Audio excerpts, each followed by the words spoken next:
Bueno, muy buenas tardes a todas y a todos ustedes. En primer lugar, un agradecimiento profundo a Socajas, a Adriana Guillén y a todos los que hacen parte de esta belleza de quienes somos.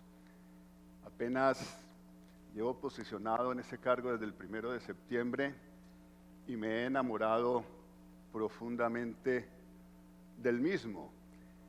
Y el enamoramiento suele ser una etapa circunstancial de la vida, pero cuando el enamoramiento da paso al amor, pues se consolidan relaciones mucho más profundas, mucho más duraderas. Y eso espero, no solamente estar enamorado del sistema, sino amarlo eternamente. Eso suena muy romántico, amarlo eternamente.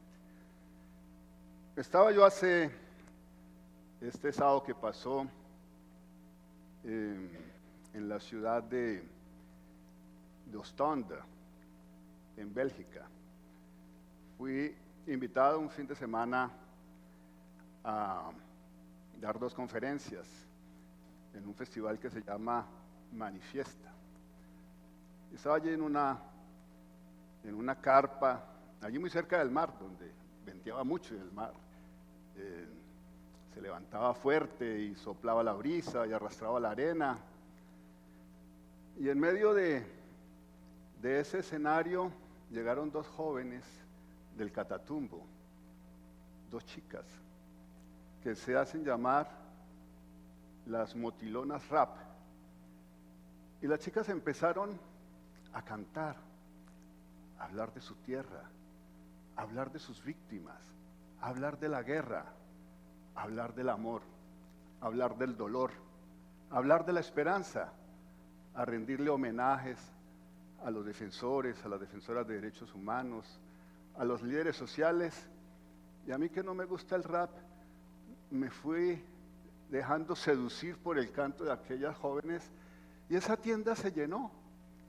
Y muchos jóvenes empezaron a bailar y no las entendían, porque además cantaban supremamente rápido y con unos mensajes muy, muy profundos. Pero se alegraron y bailaron y llenaron esa tienda de rumba en medio de mensajes que ojalá ustedes tengan la posibilidad de escuchar. Búsquenlas en YouTube, las Motilonas Rap. Y allá llegó mi familia que vive en el exilio ya hace muchos años. Se arrendaron 2 apartamentos para poderme ir a ver, porque tenía que regresar el lunes a cumplir mis obligaciones con la Superintendencia de Subsidio Familiar. Y tuve la oportunidad, pues, de abrazar a mis 3 nietas, a mis 3 hijos, a mi querida madre, a mi hermana, a mis sobrinos.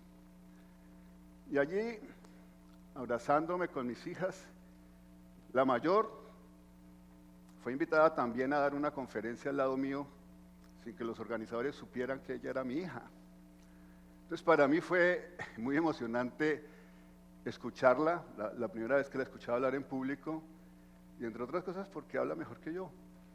Y la aplaudieron mucho más que lo que me aplaudían a mí, porque habla con amor, habla con un profundo amor por la vida. Y mi otra hija, que es abogada, recuerdo que cuando tenía 6 años de edad, yo conducía un carro allá pasando por los túneles de la avenida Luis, llevaba a un amigo latinoamericano, al obispo Samuel Ruiz, que en paz descanse, de Chiapas, lo llevaba yo a una conferencia al Parlamento Europeo. Y yo iba con mi niña. Y Samuel Ruiz le pregunta a mi niña: ¿y usted también quiere ser defensora de derechos humanos como su papá? Y la niña respondió espontáneamente: no, porque no quiero que me maten. Hoy es una abogada muy joven, pertenece a uno de los bufetes de abogados más importantes de Europa, defiende los derechos de los migrantes, trabaja también ante la Corte Penal Internacional. Cuando le entregué la credencial a Gustavo Petro Rego, recordé cuando nos conocimos, justamente en Bruselas. Él había sido nombrado cónsul después de ser representante a la Cámara. Y bueno, aceptar el consulado fue parte de su proceso para que no lo asesinaran en Colombia. Y allí estuvo estudiando en la Universidad de Lovaina. Y Gustavo Petro, pues era el más disfuncional de cualquier persona en la Cancillería colombiana del mundo. El hombre se dedicaba a sacar fotocopias de denuncias de todas las violaciones de derechos humanos en este hermoso país y de difundirlas y de hacer conocer que la democracia más antigua de América Latina era una democracia genocida. Y participamos en muchos debates de radio. Yo al principio lo miraba con desconfianza, porque uno, cuando se dedica a la defensa de los derechos humanos, frente a un Estado que los vulnera permanentemente y organizando manifestaciones en el exterior cada rato frente a la embajada colombiana, pues tener un cónsul representando al Estado colombiano nos sonaba algo extraño, pero era un cónsul diferente. Era un cónsul con un profundo compromiso con la vida, con un profundo amor por su país. Cuando le entregué la credencial como presidente de la República, le dije: Gustavo Petro Urrego, usted es un sobreviviente. Le dije a Francia Márquez, usted es una sobreviviente. Y efectivamente somos sobrevivientes. La comunidad defensora de derechos humanos en este país somos sobrevivientes. Cuando yo empecé a ser defensor de derechos humanos, nunca pensé que iba a llegar a la edad que tengo hoy. Nunca pensé que yo pudiera llegar a ser un funcionario público. Incluso nunca me preocupé por llegar a tener una pensión. Siempre creí que mi vida iba a terminar como tantos amigos míos, abaleado en una calle o en su oficina, o desaparecido llegando a su apartamento, como le pasó a mi amigo, abogado de la Universidad Nacional, Alirio de Jesús Pedraza Becerra, a quien las Fuerzas Armadas torturaron, descuartizaron y nunca le entregaron los restos, hasta el día de hoy no los han entregado a la viuda, a la familia, a su único hijo. También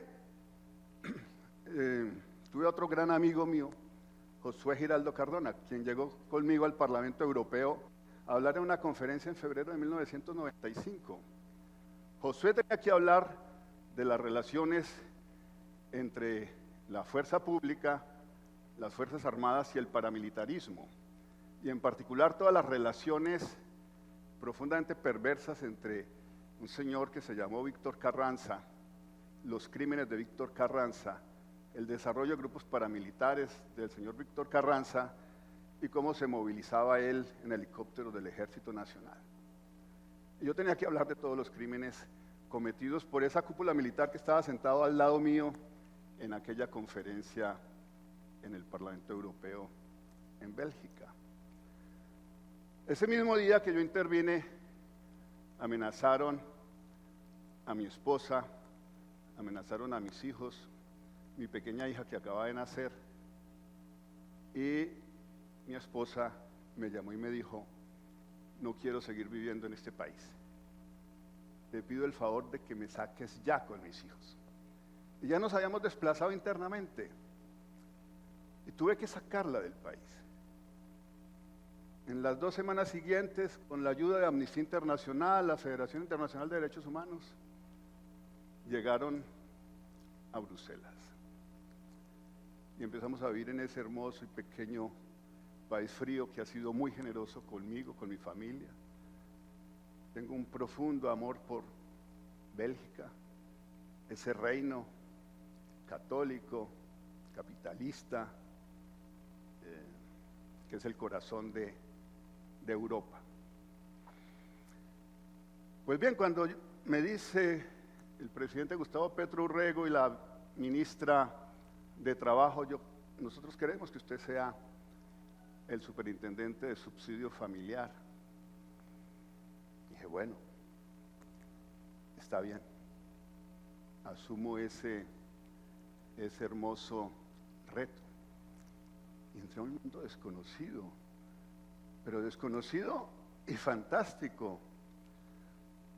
Si nosotros pensamos en la importancia de lo que ha sido para este país el rol de las cajas de compensación familiar desde hace 68 años o desde hace 65 años, pues encontramos justamente que han contribuido a un bienestar social para millones de personas en nuestro país. Y lo siguen haciendo, y es un trabajo maravilloso. Colombia es el país más violento de Latinoamérica, pero también han mostrado en estadísticas que es el segundo país más peligroso del mundo para su ciudadanía. El segundo país más peligroso del mundo para su ciudadanía, solamente superado por el Congo, ¿no? Lo mencionaba la ministra del Trabajo en su intervención al inaugurar este congreso. Según Oxfam, somos el quinto país más desigual del planeta.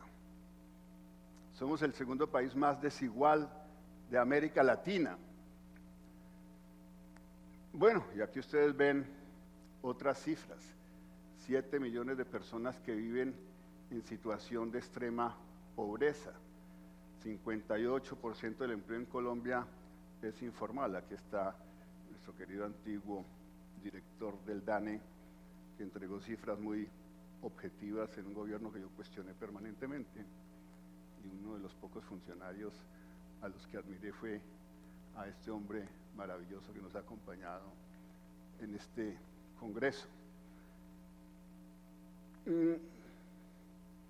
Entonces quiero hablarles sobre lo que he identificado en estas semanas, los logros, las problemáticas y los retos.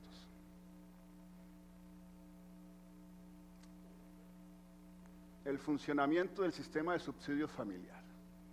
Bueno, ustedes ya lo han explicado. Adriana Guillén lo ha hecho en reiteradas oportunidades sobre cómo funciona el sistema, sobre los aportes parafiscales, sobre las empresas involucradas. El 41% de la población se beneficia de las cajas de compensación. El 41%. Ustedes manejan recursos de 24 billones de pesos al año. 24 billones. Eso es tanto como una reforma tributaria. Son recursos muy, muy significativos. Bueno, y ustedes tienen también unidades de costos, unidades de negocios, en administración, mercadeo, salud, etcétera, etcétera. Ahí están, créditos sociales, fomento del emprendimiento, convenios y programas especiales. Los impactos sociales ya también han sido destacados en las intervenciones brillantes que ha hecho nuestra querida presidenta de Asocajas. No voy a reiterar esos reconocimientos, esas cifras, pero sí quería destacar algunas de ellas, ¿no?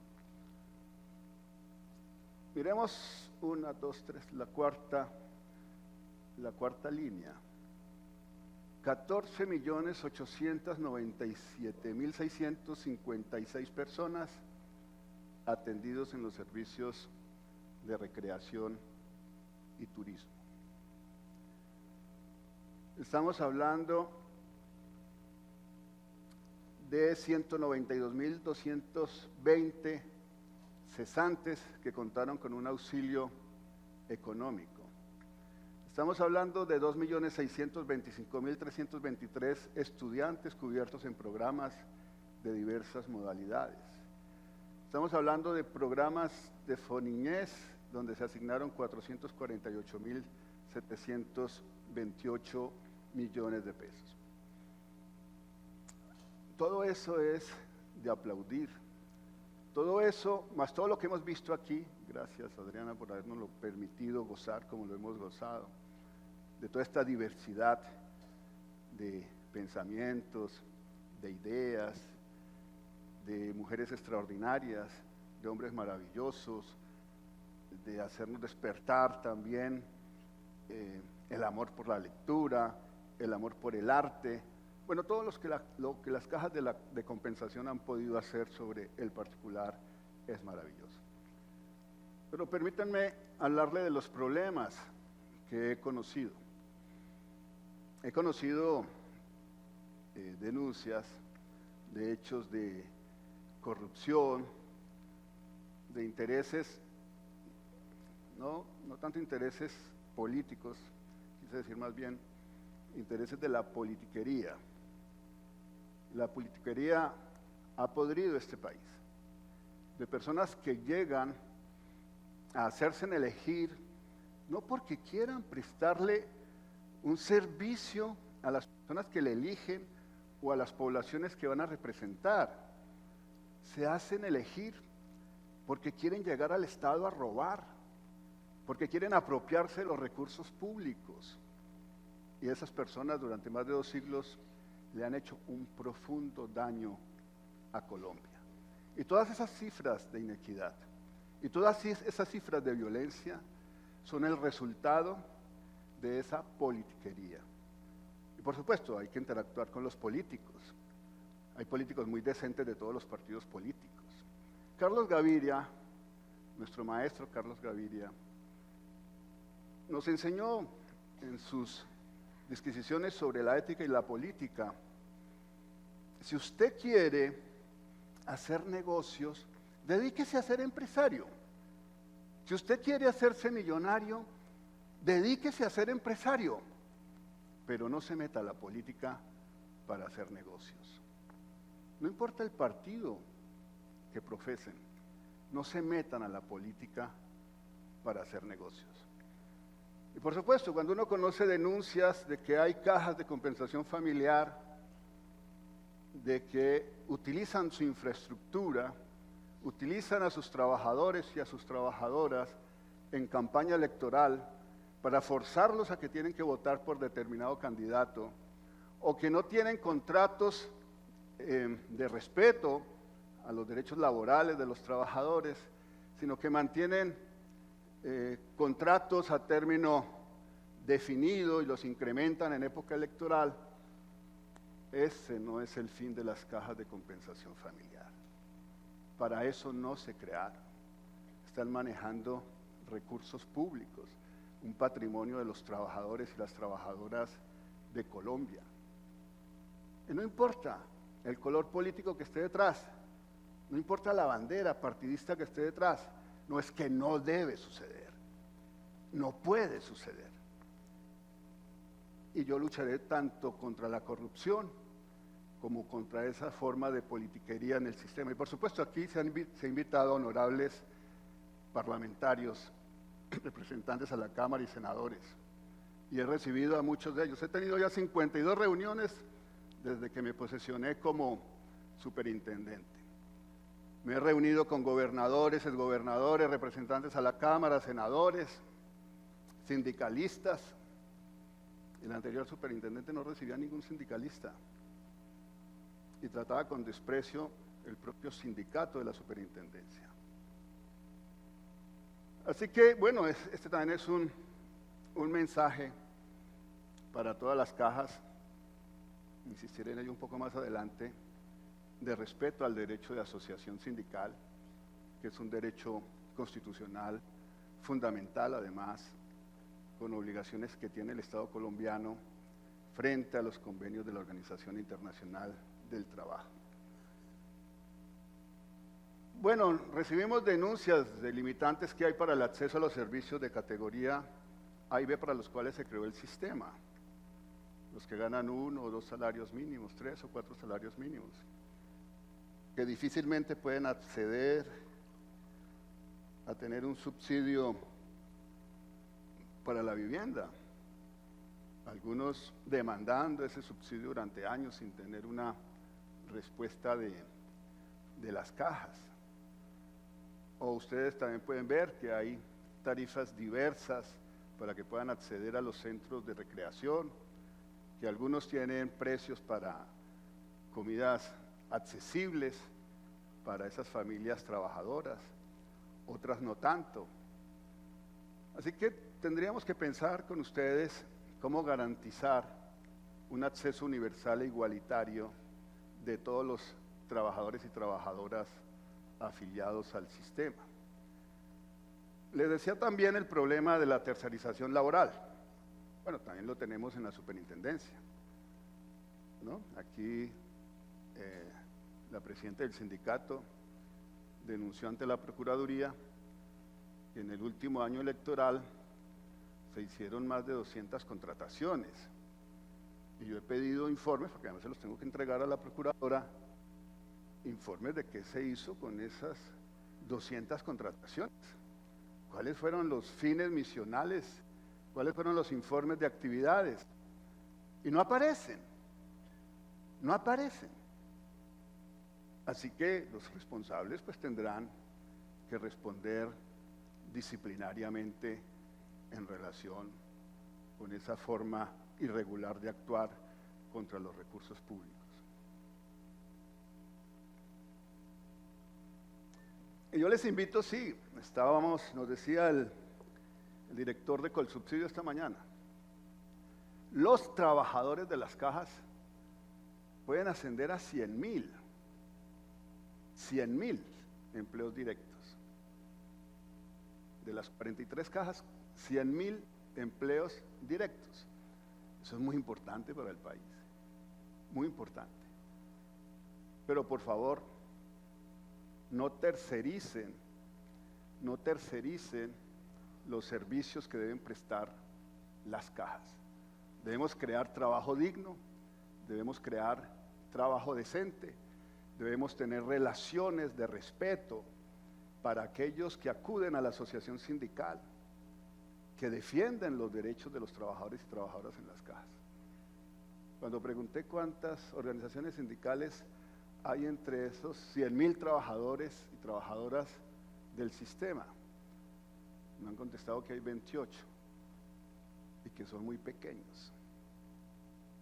Una de las ventajas del diálogo social en Europa, ustedes saben que la OIT se creó en 1919, mucho antes que las Naciones Unidas, fue ese diálogo tripartito entre trabajadores, entre empresarios y con los gobiernos. La razón de ser de los estados de bienestar social en Europa, pues tiene que ver con ese diálogo entre trabajadores, sindicalizados, empresarios y el rol de los gobiernos. Y allí hay una cultura de diálogo social. Allí no se ha mandado a exterminar a los dirigentes sindicales. Yo como defensor de derechos humanos estuve representando a las centrales obreras en los intentos frustrados hasta el día de hoy de reparación colectiva del movimiento sindical. Más de 3,000 dirigentes sindicales asesinados en este país por defender derechos laborales. Muchos sindicatos cerrados como consecuencia del terror, de las amenazas de muerte, de esas ejecuciones extrajudiciales. Tuve un amigo que se llamó Janek Kusiewicz, que en paz descanse, un polaco que además me recibió en Bruselas, me puse a trabajar con él en el Departamento de Derechos Humanos de lo que entonces se llamaba la Confederación Internacional de Organizaciones Sindicales Libres, la más grande del planeta, con sede en Bruselas. Y él me llevó a trabajar con él. Estuve trabajando con él en su oficina y él me llevó junto en su carro a recoger a mi familia cuando llegó al exilio. Con una particularidad, Janek no tenía piernas.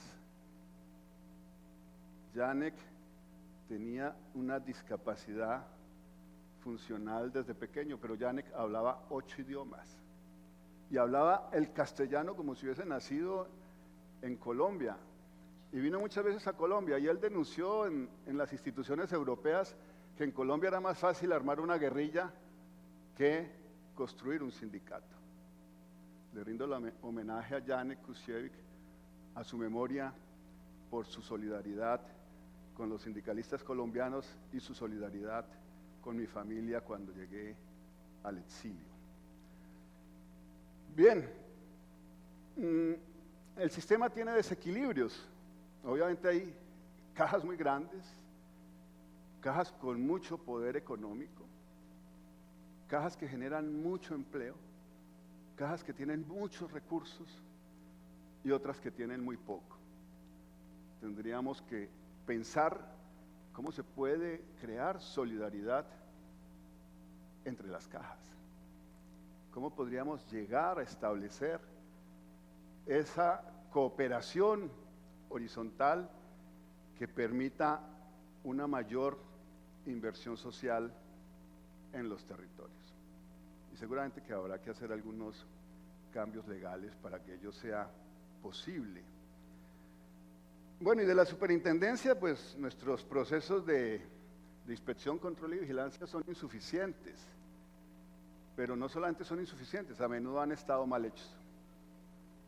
Aquí he recibido denuncias, aquí, en este Congreso, de personas que me han dicho, ojo, superintendente, mire que sus funcionarios cuando van a hacer auditoría en las cajas, pues los tratan muy bien, los alojan muy bien, les dan comidas muy buenas, pero además les pasan un sobrecito con dinero para que no miren mucho, para que no auditen lo que tienen que auditar. Bueno, eso me parece vergonzoso. Me parece vergonzoso por quien pasa el sobrecito y me parece vergonzoso por el empleado que lo recibe. Eso se termina en esta superintendencia. Eso no se va a reproducir más. No va a suceder más. Quienes tienen que hacer auditoría las harán responsablemente, conscientemente. No para afectar a las cajas, porque aquí no estamos para afectar a las cajas. Aquí estamos para consolidar las cajas. Y las cajas se consolidan cuando se liberan de cualquier vestigio de corrupción. Por supuesto, de eso se trata. De liberar a las cajas de cualquier vestigio de corrupción. Y por supuesto, no tenemos suficientes recursos. Ni siquiera utilizamos el 1% legal que nos corresponde del 4% que reciben las cajas. Mi propósito, además tampoco tenemos personalidad jurídica. Entonces tengo que tramitar una reforma en el Congreso, donde planteo además crear para empezar 5 oficinas regionales de la superintendencia para que estén más cerca de ustedes, para evitarnos también esos problemas burocráticos de que todo tiene que pasar por Bogotá y de que tengan que esperar meses o a veces años para tener una respuesta de la superintendencia. No, tengan la garantía de que conmigo habrá debida diligencia. Debida diligencia. Cualquier requerimiento de las cajas será atendida con, por supuesto, la responsabilidad que se debe a un servicio que es para los trabajadores y trabajadoras del país.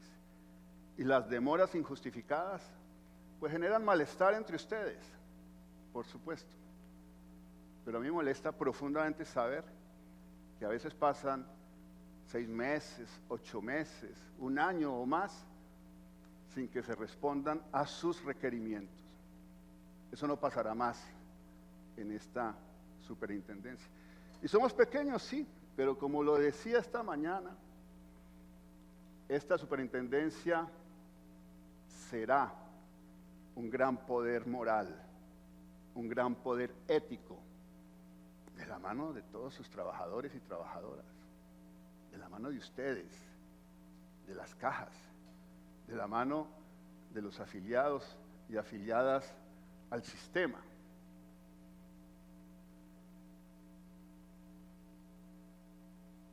El presidente Petro ha hablado de la necesidad de que convirtamos a Colombia en potencia mundial de la vida.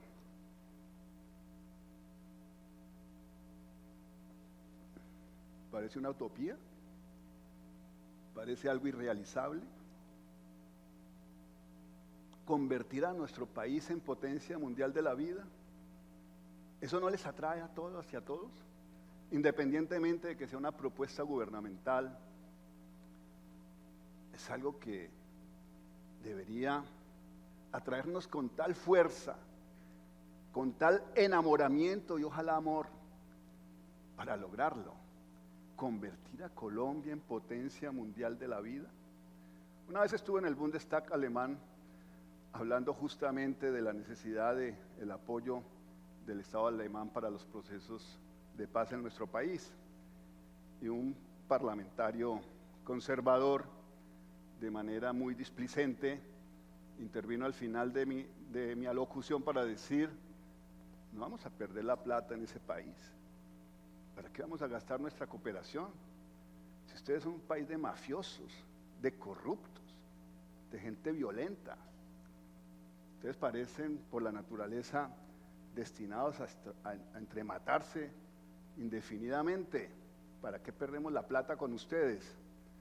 Yo le dije a aquel honorable miembro del Bundestag, dije: señor, ustedes han tenido la Primera y la Segunda Guerras Mundiales, de los cuales Alemania fue el principal responsable. Ustedes cometieron las peores atrocidades en el planeta Tierra. Ustedes mandaron al exterminio a 6 millones de judíos, exterminaron comunistas, socialistas, persiguieron a organizaciones sindicales, casi que destruyen el planeta. Ustedes pasaron de la miseria y de esos estados de barbarie a un estado civilizado y democrático, a un estado incluyente. Entonces ustedes nos dan una lección de que sí es posible superar largos años de barbarie. Y en eso estamos, es el reto de convertir a Colombia en potencia mundial de la vida. Yo sí quiero que mis nietas un día regresen a Colombia, o mi pequeña hija que nació hace 7 años en este país y que le puse Luisa María de la Paz. Luisa María de la Paz, cuando yo integraba el grupo de Nueva York asesorando el proceso de paz en La Habana, y con esa esperanza de que hubiese paz en el país, con la esperanza de que mi niña pueda salir a la calle, ir a un parque, ir a un cine, ir a una discoteca y no tener el temor de que en la calle la van a violar o la van a matar. No. Convertir a Colombia en potencia mundial de la vida es asegurar justamente un bienestar general para toda la población. Entonces, yo les pregunto a ustedes, es el gran reto. ¿Qué pueden hacer ustedes con ese presupuesto de 24 billones de pesos al año para garantizar una mayor integración social? ¿Qué pueden hacer? Bueno, empecemos por esta definición de la Convención Americana sobre Derechos Humanos. Artículo 6, derecho al trabajo. Toda persona tiene derecho al trabajo, el cual incluye la oportunidad de obtener los medios para llevar una vida digna y decorosa a través del desempeño de una actividad lícita, libremente escogida o aceptada. 2. Los Estados partes se comprometen a adoptar las medidas que garanticen plena efectividad del derecho al trabajo, en especial las referidas al logro del pleno empleo. Bueno, y efectivamente así está nuestra Constitución política. Constitucionalmente, el Estado colombiano tiene la obligación de garantizar el derecho al trabajo, y a un trabajo digno, a un trabajo decente. Pero ningún gobierno se ha ocupado de ello, de pensar realmente cómo vamos a garantizar el pleno empleo en Colombia. Y tenemos dos conceptos aparentemente contradictorios en la Constitución política. Somos un Estado que reconoce constitucionalmente que esta es una economía de mercado, pero al mismo tiempo somos un Estado social de derecho que garantiza el pleno empleo. Entonces tenemos que combinar ambos factores. Quien no tiene un empleo, pues entra en una zona de no derechos. Y en esa zona de no derechos, ¿qué hace un ser humano que no tiene cómo alimentarse, que no tiene cómo pagar una vivienda, que no tiene cómo sostener a los hijos. Si no tiene unos ingresos, ¿qué hace esa persona? Se enloquece, se suicida, intenta a lo mejor algún trabajo en la economía informal y si no lo logra, termina convertido en un delincuente para poderle llevar un pan a sus hijos. Y aquí siempre se pide cárceles y más cárceles y construyamos cárceles y que los delincuentes que se roban un celular o una bicicleta que no salgan nunca de la cárcel y castigamos a los jueces porque los liberan cuando reconocen que se ha violentado el debido proceso. No, aquí no se trata de estar construyendo cárceles ni de tener más y más policías o más y más soldados. No, aquí se trata de garantizar la inclusión social que ustedes han garantizado para ese porcentaje inmenso de la población y duplicarlo. De eso se trata. Y por supuesto, aquí deberíamos ser capaces de entender que debemos remunerar a los que se dedican al arte, a la poesía, al deporte, que las ciencias humanas tienen tanto o mayor valor que las ciencias que producen crecimiento económico. Eso deberíamos pensar. Yo creo que las cajas nos pueden dar muchas posibilidades en esa perspectiva. Entonces necesitamos seguridad humana, necesitamos soberanía alimentaria. Esto de la soberanía alimentaria, los europeos y los norteamericanos sí lo han pensado en serio. Los europeos y los norteamericanos, en Europa se invierte 110.000 millones de euros al año en subsidios a la agricultura, para que haya agricultores, para que haya campesinos. Y piensan en su soberanía alimentaria a muy largo plazo. Y lo mismo hacen los gobiernos en los Estados Unidos, invierten 150.000 millones de dólares en subsidiar su agricultura. ¿Aquí qué hicimos? Quebrar el campo, quebrar a nuestros agricultores, pero además, no contentos con eso, también quebramos a nuestros empresarios, quebramos a nuestras fábricas. No, eso es absolutamente inconcebible. Y se habla de los éxitos del sudeste asiático, pero mire, la Unión Europea y Estados Unidos han sido, como los países del sudeste asiático, proteccionistas de su economía. Han hecho florecer sus empresas, protegiendo sus economías. Han hecho prosperar el agro, protegiendo sus economías. No de la manera irresponsable como aquí se decidió que empezáramos a importar todo. E importamos 16 millones de toneladas de alimentos al año que antes se producían o que se pueden producir en Colombia. Bueno, están los demás elementos que implican convertir a Colombia en potencia mundial de la vida. La educación, la cultura, la paz, el ambiente sano, el respeto a la madre tierra, el reconocerle los derechos a la madre tierra, los derechos a la naturaleza. Ustedes escuchan hablar, hoy la Corte Constitucional está loca, le reconoció derechos al río Atrato, derechos a un río, o derechos al Amazonas.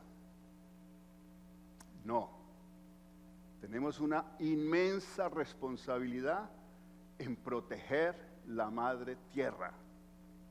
Si no protegemos nuestras fuentes hídricas, si no protegemos nuestra biodiversidad, si no garantizamos una vida sostenible en el planeta, pues como lo ha advertido nuestro presidente Gustavo Petro Urrego, estamos acelerando el fin de la humanidad.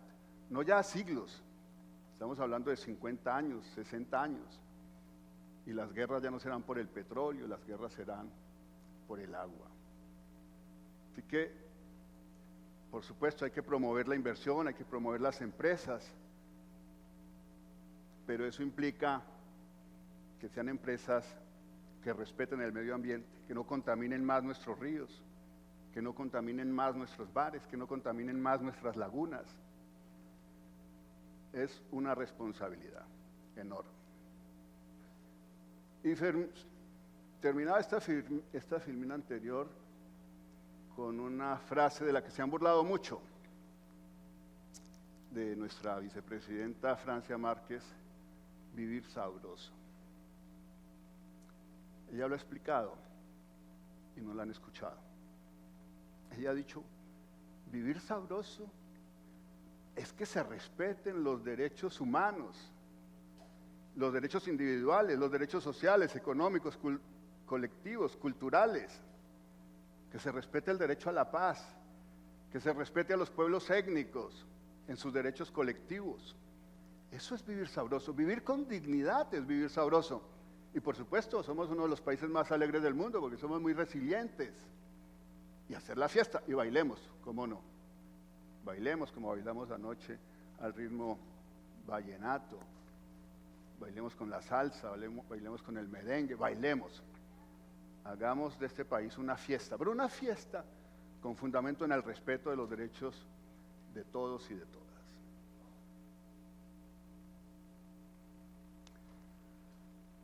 Y por eso les propongo a ustedes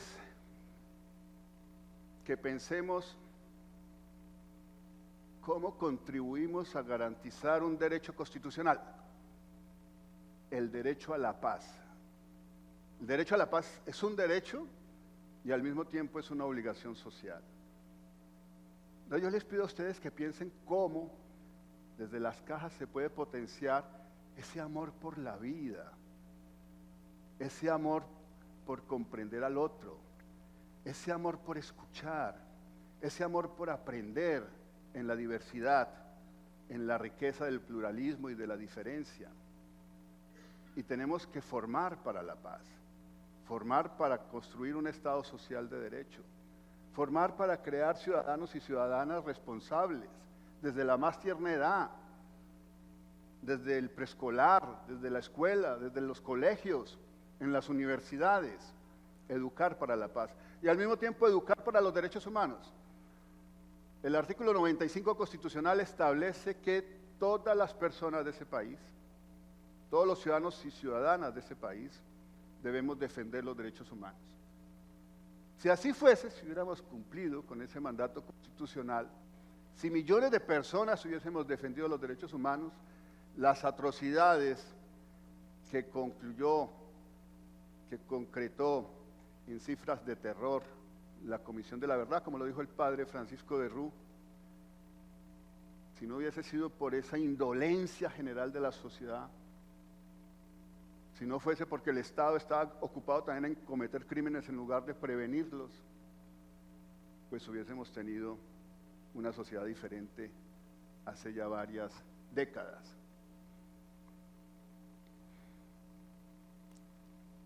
Bueno, y les pido en esto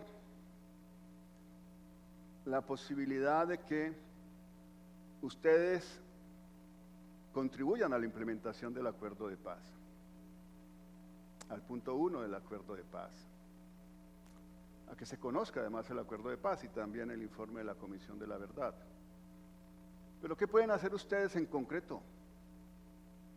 Si tenemos casi 15 millones de personas que visitan los centros recreacionales, ¿por qué no crear en esos centros recreacionales tiendas de la paz, donde los reincorporados y reincorporadas que tienen distintas cooperativas que están produciendo a lo largo y ancho del país con dificultades, puedan tener un mercado para sus productos?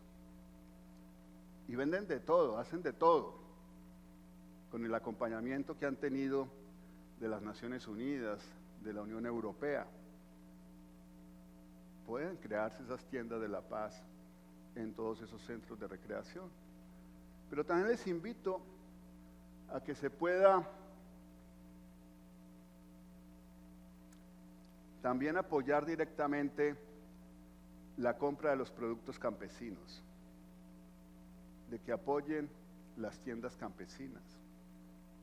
Los intermediarios asaltan a los campesinos y ustedes pueden facilitar también en cada centro de recreación que haya una tienda campesina, que puedan vender su queso, que puedan vender sus papas, sus plátanos, sus huevos, sus gallinas, y que esos 15 millones de personas que van a esos centros de recreación puedan comprar productos más baratos para alimentarse en sus casas y estarán contribuyendo a potenciar mucho trabajo también en el campo. Y también les invito a que, me lo ha pedido la ministra del Trabajo con mucha insistencia, a que ustedes contribuyan a crear el primer empleo para los jóvenes. Para los jóvenes. De Confenalco Valle me decían, nosotros empleamos jóvenes durante el estallido social, creamos más de 300 oportunidades laborales, sacamos a esos jóvenes del conflicto. Sí, ojalá se crearan cientos de miles de empleos para los jóvenes, ojalá los podamos sacar de las zonas en las cuales están destinados a vivir en la guerra, en la violencia, en la delincuencia, y que tengan oportunidades laborales. Ojalá puedan ustedes contribuir a la creación de ese primer empleo para la juventud colombiana.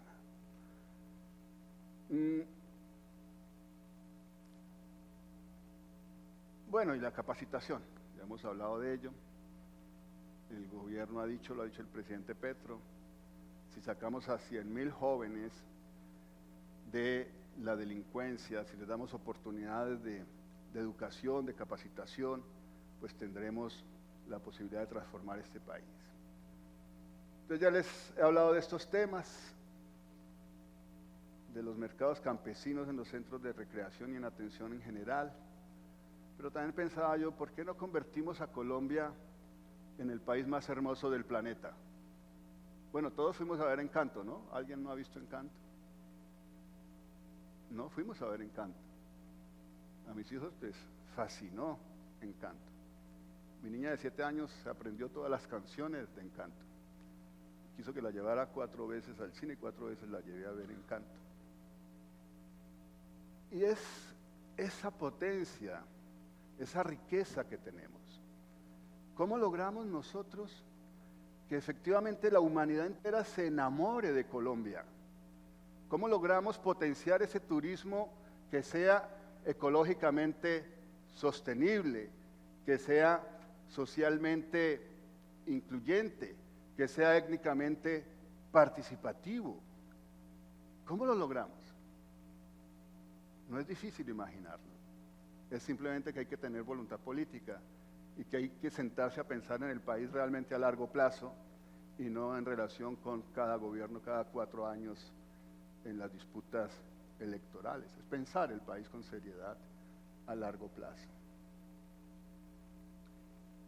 Bueno, este tema del Sistema Nacional de Cuidado, ustedes han hablado del tema, aquí nos han dado ejemplos también de cómo personas con limitaciones físicas, con niveles de discapacidad, tienen grandes posibilidades de aportarle a sus propias familias, de aportarle a la sociedad en general, y tenemos que luchar por ello.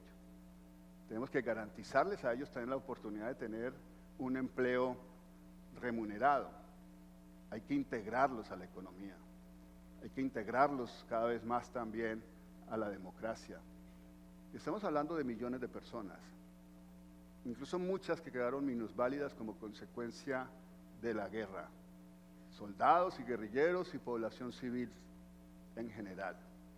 Tenemos que pensar en esas personas e integrarlas a la democracia.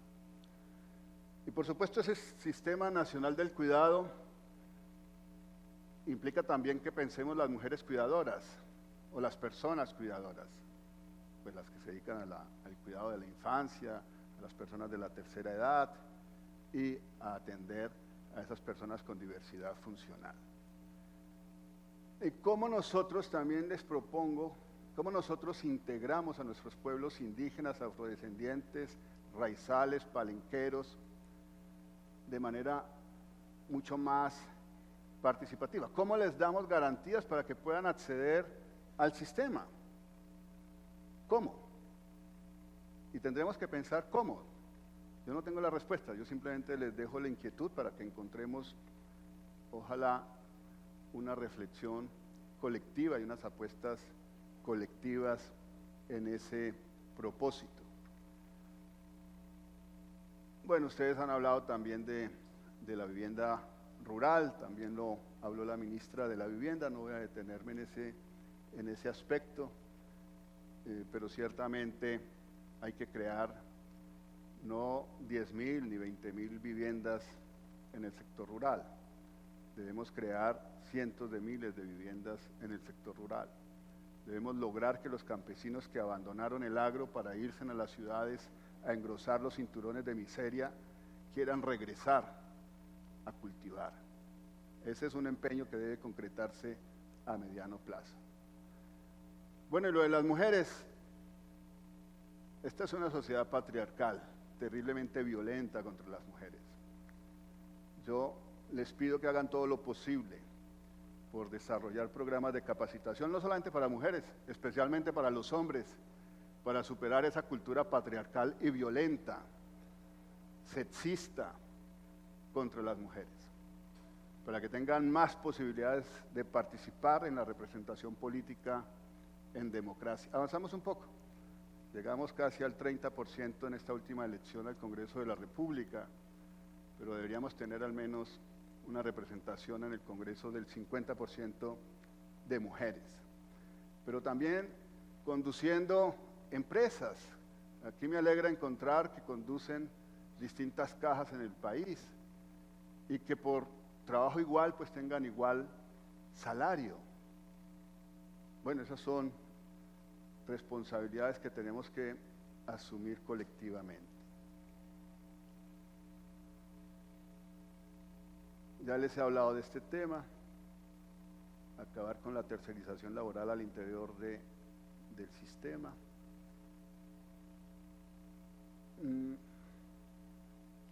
Esto de potenciar el turismo ecológico, yo les invito a una propuesta muy concreta. Ustedes están en 885 municipios, Adriana, ¿es así? En esos 885 municipios, ustedes conocen el territorio. Ustedes conocen las bellezas naturales, sociales, étnicas de cada territorio. Ustedes conocen la potencialidad turística de cada territorio. Tenemos que crear más turismo interno y tenemos que asegurar, ojalá sea una voluntad colectiva de ustedes, que los afiliados y afiliadas al sistema puedan disfrutar de cualquier caja de compensación en cualquier lugar del país, y que los que están al interior puedan llegar a conocer el mar, y los que están en la costa puedan ir a conocer las montañas. Eso se puede lograr. Ustedes pueden estimular ese turismo interno.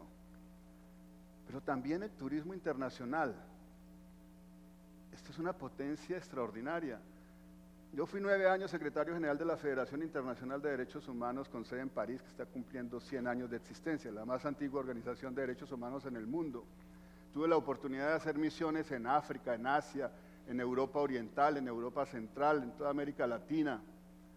Y sin duda pude corroborar que Colombia es una maravilla. Colombia es uno de los países más hermosos y ricos del planeta. Entonces tenemos cómo potenciar ese turismo. ¿Por qué no convertimos a Colombia en el jardín más grande del planeta? ¿Por qué no llenamos de flores los parques de cada pueblo, de cada ciudad? ¿Por qué no trabajamos y empleamos a los jóvenes en esa perspectiva? Que la gente ame sus jardines, que la gente ayude a protegerlos, que podamos encontrar en ese primer empleo a los jóvenes que hagan eso, formarlos para eso, para que siembren árboles, para que cultiven jardines. Bueno, esa es una idea que les comparto para que la reflexionen.